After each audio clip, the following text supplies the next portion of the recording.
আমি অনেক প্রবাসীকে দেখেছি যখন আমি এই প্ল্যাটফর্ম করি নাই, যে তারা টাকা নিয়ে আসে, এসেই একটা বাড়ি করে আগে, এবং বাড়িটা কিন্তু নিজের ইচ্ছায় করে না, পরিবারের চাপে, আশেপাশে মানুষকে দেখানোর জন্যে একটা বাড়ি করে। তারপরে কিছুদিন পরে ৩-৪ বছর পরে দেখি তার ঘরে বাজার হয় না। আমি এরকম অনেক প্রবাসীকে খুব কাছে থেকে আমার গ্রামের বা আশেপাশে গ্রামে আমি দেখেছি, বাজার হয় না, মা বাবা চিকিৎসা হয় না, নিজে চলতে পারে না, এসে কিছুদিন স্যুট টুট পরেছে, শার্ট টার্ট পরেছে, এরপরে দেখি লুঙ্গি পরে।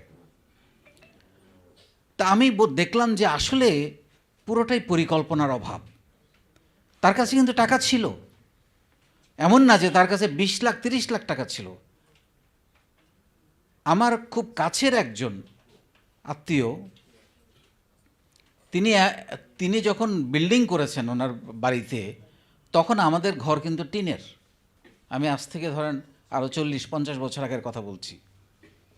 তখন আমাদের ঘর টিনের, মানে ওনার হাতে এত কাঁচা টাকা, এইটা কিনে ওইটা কিনে, একে টাকা দে, এই অসুখ, এই ধার নিয়ে যাচ্ছে, সবাই এসে তার কাছ থেকে শুধু টাকা নিয়ে যাচ্ছে, ক্যাশ টাকা তার কাছে।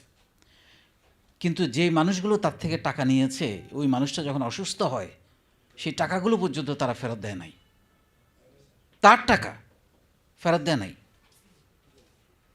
এবং হঠাৎ করে মানুষটা একদিন মারা গেছে, তার ছেলেমেয়েরা এখন খুবই খারাপ অবস্থায় আছে, অথচ আজ থেকে 45 বছর আগে তার বাড়ি বিল্ডিং হয়েছে।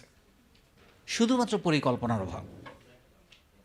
তা আমার কাছে মনে হয়েছে যে এই প্রবাসীদেরকে নিয়ে আমি একটু কাজ করি। বাংলাদেশে যখন আমি 64 জেলা নিয়ে শুরু করলাম, যখন আমি দেখলাম একটু একটু করে প্রবাসীরা এখানে যুক্ত হতে শুরু করেছে, তখন আমি তাদের জন্য কিছু পরিকল্পনা তৈরি করলাম।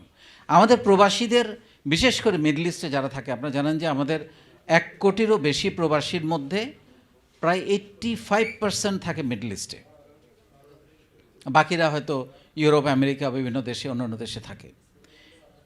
এই মিডল ইস্টে যারা থাকে তারা কিন্তু, তাদেরকে কিন্তু একসময় বাংলাদেশে আসতেই হবে। ইউরোপ বা আমেরিকার মতো তাদের গ্রিন কার্ড বা স্থায়ী প্রবাস থাকার, স্থায়ীভাবে ওই দেশে থাকার কিন্তু কোনো সুযোগ নাই। আপনারা দেখেছেন, আমি প্রবাসীদের আত্মত্যাগের গল্প নামে একটা অনুষ্ঠান শুরু করেছি। মাঝখানে আমার অসুস্থতা এবং আমাদের সম্মেলনের ব্যস্ততার কারণে একটু বন্ধ আছে, আবার শুরু করব।